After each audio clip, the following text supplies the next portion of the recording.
Olá, telespectador. A partir de agora, a TV Unifev leva ao ar o programa Empreender Tecnologias. É uma grande satisfação estar com você todas as semanas, trazendo sempre assuntos de grande interesse. Fazemos juntos um passeio pelas fronteiras das tecnologias.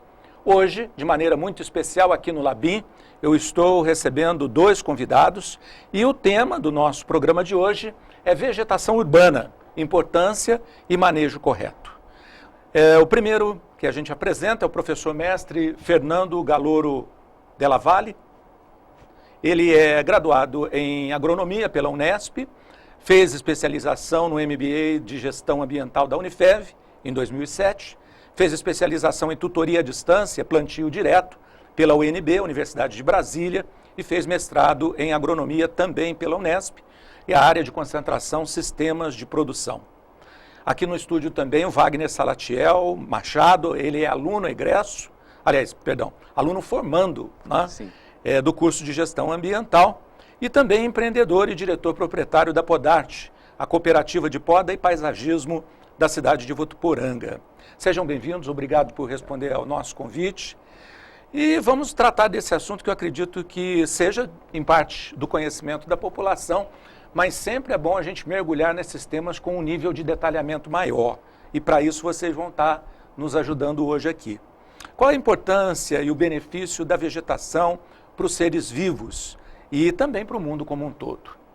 É de grande importância, né? A gente vê tanto para o hábitat de animais, de micro-organismos, a questão da sombra, uma qualidade ambiental de formação, de geração de microclima favorável, propicia, através da presença dessas árvores, onde ela absorve o gás carbônico, que faz um dos gases que causa o aquecimento global, e elimina oxigênio. Promove como se fosse uma limpeza no ambiente, onde ela acaba eliminando alguns vapores d'água na atmosfera e diminui os danos em regiões muito quentes e muito secas. A sombra que fornece, o alimento que é dado, a gente pode se alimentar, muitas frutas, tanto para pessoas quanto para pássaros, tá? Para diferentes fins, a madeira muitas vezes extraída, então é de uma serventia muito grande, uma utilidade muito grande. Fora que proporciona bem-estar. Com certeza. Parece que o clima fica mais agradável, mais simpático, né? Sem dúvida nenhuma, a importância é muito grande. Agora, tem uma frase que diz: o Brasil é um país com com vocação florestal, né? O que nós podemos entender por isso? Um país de vegetação florestal. Você diz pra gente, Wagner? Vocação florestal? Isso. Nós temos muitas florestas, é isso? Bastante. Sim, e o clima favorece. As condições edafoclimáticas, né? Condições de solo edáficas e de clima favorecidos. Nós somos um país tropical, então nós não sofremos com tempestades frequentemente, não temos problemas de neve, que é fator limitante para muitos países, e nós temos diferentes tipos de solo, climas com variações no nosso imenso país, que permite o desenvolvimento da vegetação, de formações de florestas, em diferentes níveis de vegetação.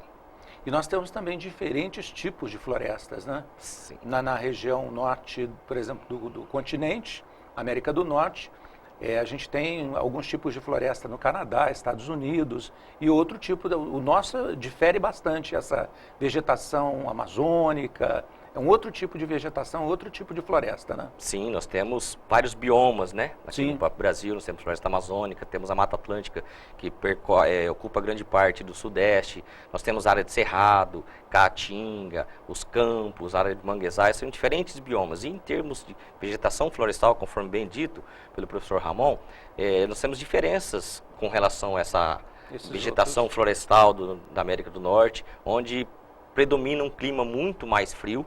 Isso aí limita um pouco a biodiversidade, nós temos menor diversidade de espécies ocorrendo, não tem um banco de sementes tão fértil, não tem uma serrapilheira, que é uma outra característica que a gente observa nas nossas matas, onde caem as folhas e pequenos galinhos no solo, isso aí vai fortalecendo, gerando matéria orgânica. E quais os tipos e formas de vegetação nós encontramos no mundo inteiro? São variáveis. Nós temos espécies gramíneas, né, rasteiras, temos arbustivas, semi-arbóreas, árvores de grande porte. Dentre as espécies arbóreas, elas podem ser subdivididas por classes ecológicas, seriam grupos sucessionais. Temos aquela pioneira que desenvolve mais rápido, porém a vida dela é mais curta, é abreviada. Nós temos espécies secundárias, que tanto para inicial quanto tardia, e as espécies climáticas, que são aquelas cujo desenvolvimento inicial é mais lento, mas elas perduram por um maior tempo no ambiente, ficam com um porte bem maior, como exemplo do jatobá, por exemplo, Claro. do jiquitibá, que eles persistem maior tempo, dão um volume maior. Tá? Então, Agora, cada tipo de vegetação tem uma diferente forma de manejo, né? Sim, exatamente. Existe o manejo da árvore do porte grande, o porte médio e o porte pequeno. Aí tem que fazer o manejo de uma poda de condução, que leva desde o plantio também, que a gente tem que plantar. Às vezes a pessoa não sabe a forma de plantar uma árvore. Tem o espaçamento certo, que é 60 por 60 de profundidade. Você tem que acompanhar esse padrão, porque ela vai desenvolver, ela vai crescer. Conforme a espécie dela, os troncos dela vai crescendo, vai ficando largo. Então, por isso que tem que ter essa medida, 60 por 60, por causa do tronco dela. E na hora de fazer a poda de condução, é fazer o levantamento de saia, para conduzir a copa da árvore a ter um formato. Muito bacana. É importante se ressaltar também que essas delimitações da cova, conforme bem dita pelo nosso aluno Wagner e profissional da área, varia com relação ao porte também dessa muda. Se nós pegarmos uma muda, um tubete muito novinha ainda, a gente tem que guardar as devidas proporções, né? Diminui essa dimensão. Porém, temos que deixar um espaço relativo para que essas raízes possam se desenvolver, dar sustentabilidade àquela planta. No caso específico de calçada, geralmente já são plantadas árvores já num porte maior. Então, por isso que se recomenda.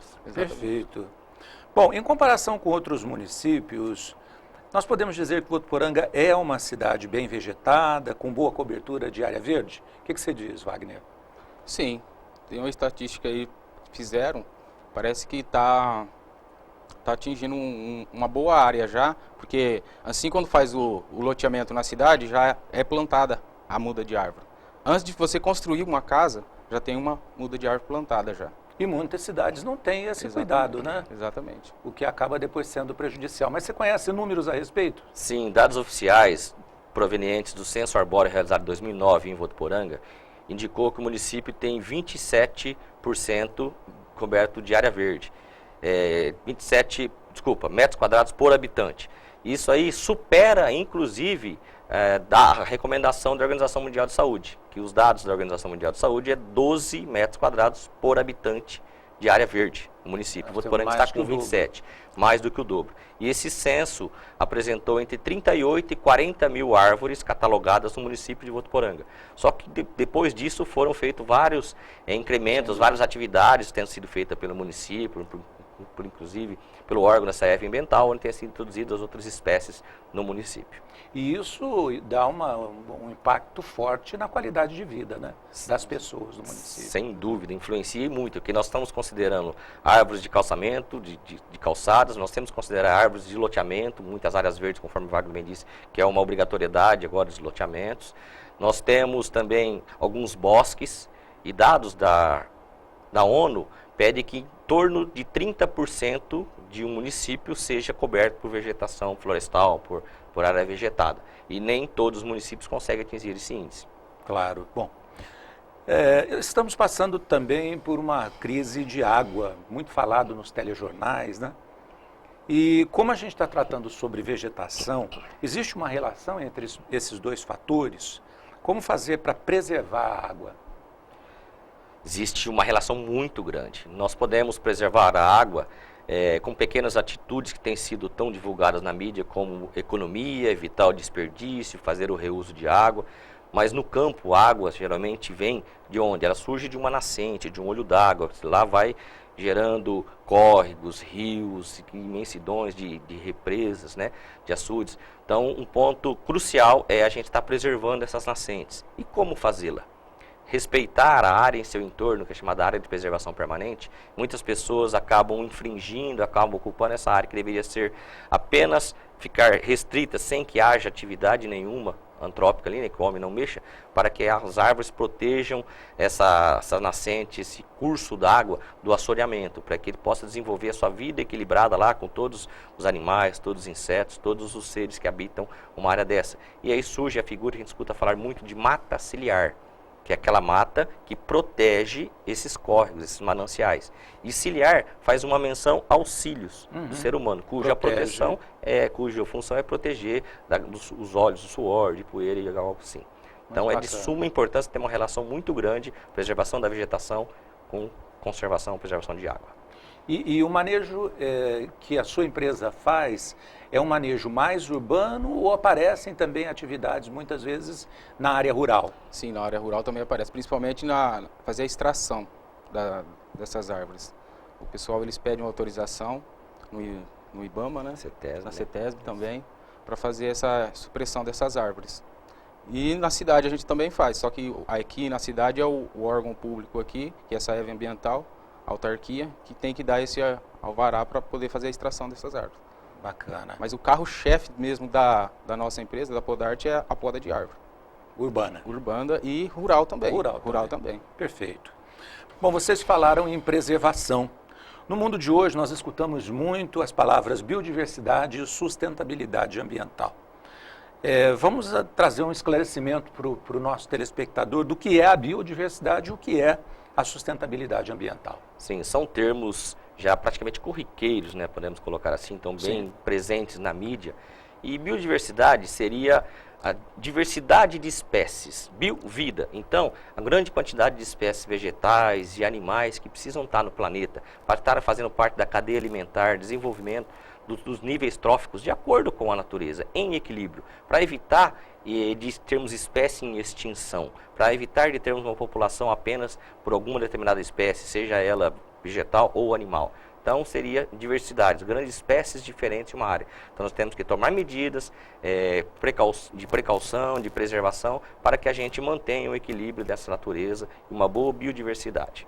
E a sustentabilidade ambiental, Wagner? Preservação da água, porque a gente tem que pensar no futuro, né? Futuramente vai existir filhos, netos. Então, hoje a gente tem que já tomar a providência já de saber usar a água, saber usar o solo, saber usar a energia, os recursos naturais. Bacana, bacana. Usar com responsabilidade, né? Com certeza. Bacana. E a gente vê que toda essa biodiversidade que está presente, naturalmente isso deve ter sido, vem se desenvolvendo ao longo de centenas de milhares de anos. E nós podemos dizer que novas árvores, novas plantas vão surgindo também nos dias de hoje, progressivamente, vão modificando, sofrendo alterações por causa de clima, por causa da intervenção humana. O que você me diz a respeito? Sim, tem ocorrido mudanças e principalmente, digo infelizmente, pela intervenção humana, que tem sido mais degradatória do que preservacionista, onde o homem, visando lucro, tem acabado por destruir algumas áreas, tem comprometido o desenvolvimento biológico de alguns ambientes. E com isso tem até propiciado algumas alterações climáticas que acaba, entre aspas, forçando, né, promovendo o surgimento de outras espécies mais adaptadas a cada região. Então, além de você ter aquela diversidade natural que já existe, vão surgindo outras e, infelizmente, algumas outras estão entrando em processo de eliminação, de extinção, de comprometimento E é interessante que, recentemente, dias atrás, até o Papa Francisco se manifestou a respeito e veementemente dizendo que o ser humano está sendo responsável pela deterioração do meio ambiente, né? Parece que ele foi enfático nisso. E muito importante essa declaração do Papa, e está inclusive fazendo um documento que logo vai estar sendo colocado na mídia, cobrando uma postura do ser humano para que ele haja com responsabilidade, para que ele respeite o meio ambiente. Respeitar o meio ambiente é respeitar ele, é respeitar todos os seres humanos, respeitar a vida em si, seja ela de um micro-organismo, seja ela animal, seja ela do próprio Papa ou de qualquer cidadão civil. Até porque os maiores poluidores, os que têm tido maior impacto na biodiversidade são justamente as grandes potências, Estados Unidos, China, né? Porque o volume de produção deles acaba impactando muito o planeta. E aí que volta aquele conceito da sustentabilidade ambiental. Não é atravancar o crescimento, jamais. Mas fazer com consciência. Vou usar os recursos naturais que eu necessito para a produção de maneira racional, sem estar exaurindo, sem estar acabando com eles, preservando, dando condições deles se recuperar. Porque a natureza tem uma pujança muito grande, uma força muito grande. Então eu tenho que saber usar com responsabilidade para que esses recursos se perpetuem e outras gerações possam vir utilizar durante milhares de anos ainda. Perfeito, perfeito. Bom, nós estamos encerrando a primeira parte do programa, a participação aqui do professor mestre Fernando Galoro Della Valle e do aluno formando o Wagner Salatiel Machado, falando sobre a questão da vegetação urbana e a importância do manejo correto. No segundo tempo, o Wagner vai falar bastante sobre a empresa dele, né, e principalmente sobre a nossa vegetação urbana, tão importante porque aí diz respeito pessoalmente à nossa realidade rotineira no âmbito do município.